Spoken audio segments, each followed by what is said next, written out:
শ্রী শ্রী গুরবে নমঃ। আর্যবাণী চ্যানেল থেকে আমি অ্যাস্ট্রোপামিস্ট শ্রী অনিশ বলছি। আর্যবাণী চ্যানেলটা হলো একটা শিক্ষামূলক প্রতিষ্ঠান যেখানে জ্যোতিষশাস্ত্র শেখানো হয়। তো আজকে কিছু জ্যোতিষ শিক্ষা নিয়ে একটু আলোচনা করি। ছোট্ট টপিক, কিন্তু তার মাহাত্ম্য অনেক বড়। সেটা হলো পঞ্চমহাপুরুষ যোগ। পঞ্চমহাপুরুষ যোগ অনেকেই শুনেছেন, এটা অনেকে জানেনও। যারা জানেন না তাদের জন্য আজকের এই এপিসোডটা। পঞ্চমহাপুরুষ যোগ 5টি গ্রহের যোগ আলাদা আলাদা ভাবে। সেখানে থাকছেন বৃহস্পতি, শুক্র, বুধ, মঙ্গল এবং শনি। যোগগুলো কি কি? বৃহস্পতিকে নিয়ে যে যোগটা হয় সেটাকে বলা হয় হংস যোগ। শুক্রকে নিয়ে যে যোগটা হয় সেটাকে বলা হয় মালব্য যোগ। বুধকে নিয়ে যে যোগটা হয় সেটাকে বলা হয় ভদ্র বা ভাদ্র যোগ। কেউ বলেন ভদ্র যোগ, কেউ বলেন ভাদ্র যোগ। মঙ্গলকে নিয়ে যে যোগটা হয় সেটাকে বলা হয় রুচক যোগ। আর শনিকে নিয়ে যে যোগটা হয় সেটাকে বলা হয় শশা যোগ।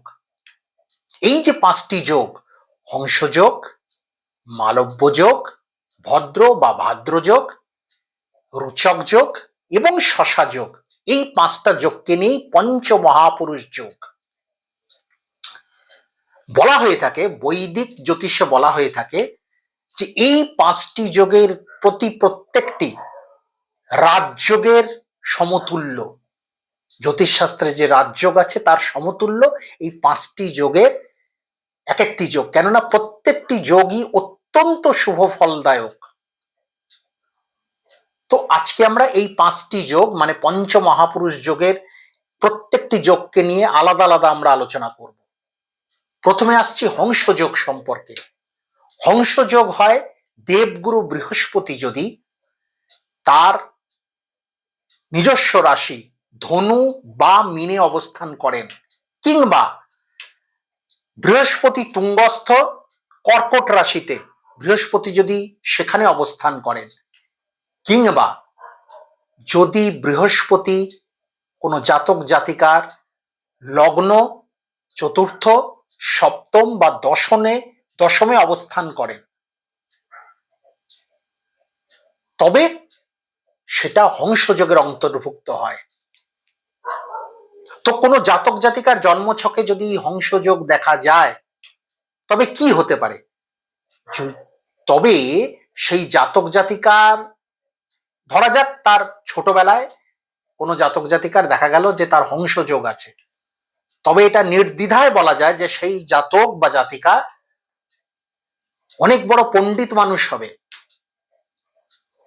উচ্চ বিদ্যা অর্জন করবে, জীবনে সাফল্য পাবে এবং হংসযোগের জাতক বা জাতিকার ঈশ্বর ভক্তি অত্যন্ত প্রবল হবে।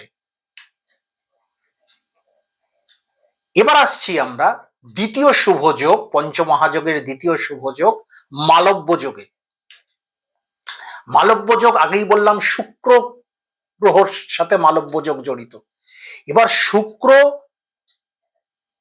উচ্চস্থ মীন রাশিতে, তো শুক্র যদি মীন রাশিতে বসে থাকে, কিংবা শুক্র নিজস্ব রাশি হলো বৃষ এবং তুলা, যদি বৃষ বা তুলায় বসে থাকে স্বগৃহে, কিংবা কোনো জাতক জাতিকার লগ্নে চতুর্থে, সপ্তমে বা দশমে যদি কেন্দ্রস্থ হয়, কোনো কেন্দ্রস্থানে যদি বসে থাকে শুক্র, তবে এই যোগগুলো যদি কোনো জাতক জাতিকার জন্মছকে থাকে তবে বলা হবে যে সেই জাতক জাতিকার মালব্য যোগ আছে।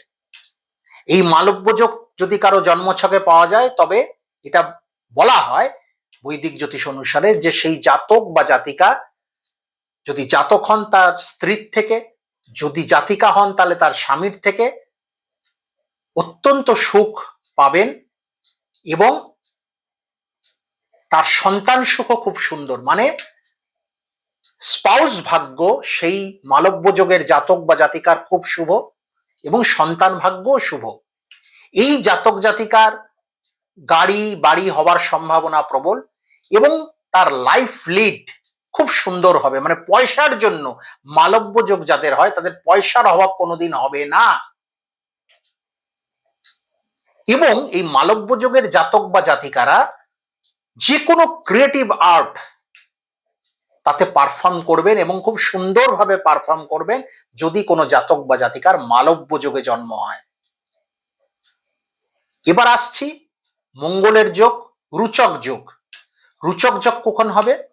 যদি মঙ্গল উচ্চস্থ মকর রাশিতে, তাহলে মঙ্গল যদি কারো মকর রাশিতে বসে থাকে জন্মছকে, কিংবা মঙ্গলের স্বগৃহ দুটো, একটা হলো মেষ রাশি, একটা হলো বৃশ্চিক রাশি, তাহলে মঙ্গল যদি স্বগৃহে মেষ বা বৃশ্চিক রাশিতে বসে থাকে, কিংবা মকর রাশিতে অবস্থান করে উচ্চ স্থানে, কিংবা সেই জাতক বা জাতিকার লগ্ন চতুর্থ, সপ্তম এবং দশমে যদি অবস্থান করে মঙ্গল, তবে বলা হয় জাতকের বা সেই জাতিকার রুচক যোগ আছে।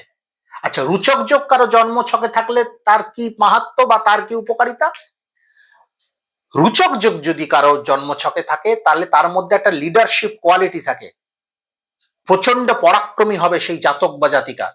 সেই জাতক বা জাতিকা আর্মি মানে military force, any type of force, police, যে কোনো দিকে, মানে যেখানে শরীরের পাওয়ার লাগে এবং এদের মেন্টাল স্ট্রেংথ খুব প্রবল হয়, প্রচন্ড মেন্টাল স্ট্রেংথ হয়, মানে মেন্টাল এবং ফিজিক্যাল স্ট্রেংথ এদের মারাত্মক হয় যাদের রুচক যোগে জন্ম। এবার আসছি ভদ্রযোগ বা ভাদ্রযোগ, কেউ বলেন ভদ্রযোগ, কেউ বলেন ভাদ্রযোগ, যাই হোক, সেটা বুধ গ্রহকে কেন্দ্র করে। বুধ উচ্চস্থ কন্যা রাশিতে, তাহলে বুধ যদি কারো জন্ম ছকে কন্যা রাশিতে বসে থাকে, কিংবা বুধের দুটো নিজস্ব ঘর, একটা হলো মিথুন আর একটা হলো কন্যা। কন্যা আগেই বললাম, কন্যায় বুধ এমনি উচ্চস্থ। এবার যদি মিথুনে বসে থাকে, কিংবা সেই জাতক বা জাতিকার লগ্ন চতুর্থ, সপ্তম বা দশম কোনো জায়গায় যদি বুধ বসে থাকে, তবে সেই জাতক বা জাতিকার ভদ্রযোগ বা ভাদ্রযোগে জন্ম বলা হয়। এর মাহাত্ম্য কি, এর উপকারিতা কি ভদ্র বা ভাদ্রযোগে? এর উপকারিতা হলো জাতক প্রচন্ড ইন্টেলেকচুয়াল হবে, প্রচন্ড ইন্টেলেকচুয়াল, অত্যন্ত বুদ্ধিমত্তা থাকবে, তুখর বুদ্ধি, প্রখর বুদ্ধি। এবং এই জাতক বা জাতিকা কোন কোন সেক্টরে উন্নতি লাভ করতে পারে গেলে? এক, মিডিয়া সেক্টর। ভদ্র বা ভাদ্রযোগের জাতক বা জাতিকার মিডিয়া সেক্টরে দারুণ উন্নতি হবে। দুই, ওকালতি ব্যবসায়, এবং এরা জাজ পর্যন্ত হতে পারেন। তিন, অ্যাকাউন্টস বা ক্যাশ সংক্রান্ত কোনো ডিপার্টমেন্ট, মানে ক্যাশিয়ার থেকে শুরু করে, অ্যাকাউন্টেন্ট থেকে শুরু করে, চার্টার্ড অ্যাকাউন্টেন্ট, কস্ট অ্যাকাউন্টেন্ট এবং যে কোনো ধরনের ম্যানেজমেন্ট, সেটা কিন্তু এই ভদ্র বা ভাদ্রযোগের জাতক জাতিকাদের ক্ষেত্রে হয়ে থাকে, মানে তারা খুব সহজেই এটাকে অর্জন করতে পারেন। আচ্ছা, শিক্ষকতাও কিন্তু এই ভদ্র বা ভাদ্রযোগের জাতক জাতিকাদের হয়ে থাকে। শিক্ষকতা এবং প্রফেসরি এই দুটো কিন্তু বৃহস্পতির হংসযোগেতেও হয়ে থাকে। হংসযোগের যারা জাতক বা জাতিকারা বৃহস্পতির, তাদের ক্ষেত্রেও কিন্তু শিক্ষকতা এবং প্রফেসরি হয়ে থাকে। সর্বশেষ যে যোগটা সেটাই আসছি শশা যোগ। শশা যোগ, এটা শনিকে কেন্দ্র করে। শনি উচ্চস্থ তুলা রাশিতে, শনি উচ্চস্থ তুলা রাশিতে। এবারে শনির দুটো নিজস্ব ঘর আছে স্বগৃহ, একটা হলো মকর আর একটা হলো কুম্ভ। তো যদি কারো জন্মছকে শনি যদি তুলায় অবস্থান করে, তুলা রাশিতে, কিংবা মকর রাশিতে অবস্থান করে, কিংবা কুম্ভ রাশিতে অবস্থান করে, কিংবা যদি সেই জাতক জাতিকার লগ্ন চতুর্থ, সপ্তম বা দশম কোনো ঘরে, মানে কেন্দ্রস্থ কোনো ঘরে, কেন্দ্রস্থানের কোনো ঘরে যদি শনি অবস্থান করে সেই জাতক বা জাতিকার, তবে সেই জাতক বা জাতিকার শশা যোগে জন্ম বলা হয়। এবার এই শশা যোগের মাহাত্ম্য বা উপকারিতা কি? এই শশা যোগে যাদের জন্ম তারা পলিটিক্যাল লাইনে দারুণ সাইন করতে পারেন, লিডার হতে পারেন। ভালো করে যদি বড় বড় নেতাদের যদি আপনারা যদি মানে চার্ট স্টাডি করেন, বার্থ চার্ট, তাহলে দেখতে পাবেন অধিকাংশ বড় বড় নেতা মন্ত্রীদের কিন্তু শশা যোগে জন্ম। কেননা শনির কৃপা ছাড়া পলিটিক্সে কিন্তু উন্নতি করা সম্ভব নয়। শনি প্রচন্ড স্ট্রং থাকতে হবে, তবে গিয়ে কিন্তু শশা যোগের মাহাত্ম্য পাওয়া যাবে, তবে গিয়ে কিন্তু শনি ভালো হলে তবে তিনি একজন বড় সফল নেতা হতে পারেন। আমাদের মুখ্যমন্ত্রী মমতা বন্দ্যোপাধ্যায়, পশ্চিমবঙ্গের মুখ্যমন্ত্রী, তার কিন্তু শশা যোগে জন্ম, বলে রাখি এটা, তার কিন্তু শশা যোগে জন্ম। তো এইরকম বহু নেতা, বহু রাজনেতাদের দেখবেন যে তাদের শশা যোগে জন্ম। তো আশা করি আজকে এই পঞ্চ মহাযোগের পাঁচখানা যে প্রধান যোগ, সেগুলো আশা করি আপনাদের বোঝাতে পারলাম।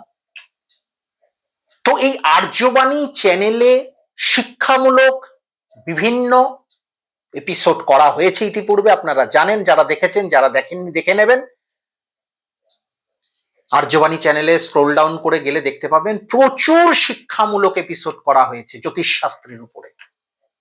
তো এই আর্যবাণী সামনের মাসের 12 তারিখ স্বামী বিবেকানন্দের জন্মদিনে, শুভ দিন, যুব দিবস, সেই দিন আর্যবাণী চ্যানেল তার online coaching institute, online astro making ইনস্টিটিউটের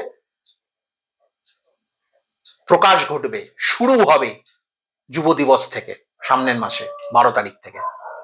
রেজিস্ট্রেশন অলরেডি স্টার্ট হয়ে গেছে। যারা আর্যবাণী চ্যানেলে ক্লাস করতে চান, স্টুডেন্ট হিসেবে রেজিস্ট্রেশন করতে চান, তারা নাম্বারটা বলে দিচ্ছি, 7980749608। I repeat, 7980749608 এই নাম্বারে রেজিস্ট্রেশন করাবেন। এবং আপনাদের জানিয়ে রাখি যে অলরেডি এই আর্যবাণী চ্যানেলের শিক্ষণ প্রতিষ্ঠান হিসেবে তার স্বীকৃতি পশ্চিমবঙ্গ সরকারের তরফ থেকে পাওয়া হয়ে গেছে। আমরা অলরেডি এনলিস্টেড। ফলে আপনারা এখান থেকে পাস আউট করার পরে আপনাদের সার্টিফিকেট প্রডিউস বা ইস্যু করা হবে। তো সেই যে সার্টিফিকেট ইস্যু করা হবে তাতে আমাদের আর্যবাণীর যে এনলিস্টমেন্ট নাম্বার, যেটা পশ্চিমবঙ্গ সরকারের থেকে আমরা পেয়েছি, সেই নাম্বারটা সেখানে মেনশন থাকবে সার্টিফিকেটে। ফলে তার বৈধতা কিন্তু অনেকাংশেই বেড়ে যাবে। তো আপনারা যারা ইচ্ছুক তারা আর্যবাণী চ্যানেলে রেজিস্ট্রেশন করান, কেননা সিটস আর লিমিটেড। ফলে অ্যাডমিশন ইজ ওপেন। তাড়াতাড়ি, যত তাড়াতাড়ি পারেন রেজিস্ট্রেশনটা করিয়ে নিন। 12 তারিখ থেকে সামনের মাসের আমাদের ক্লাস শুরু হবে। সবাই খুব খুব খুব ভালো থাকবেন। গুরু কৃপাহি কেবলম।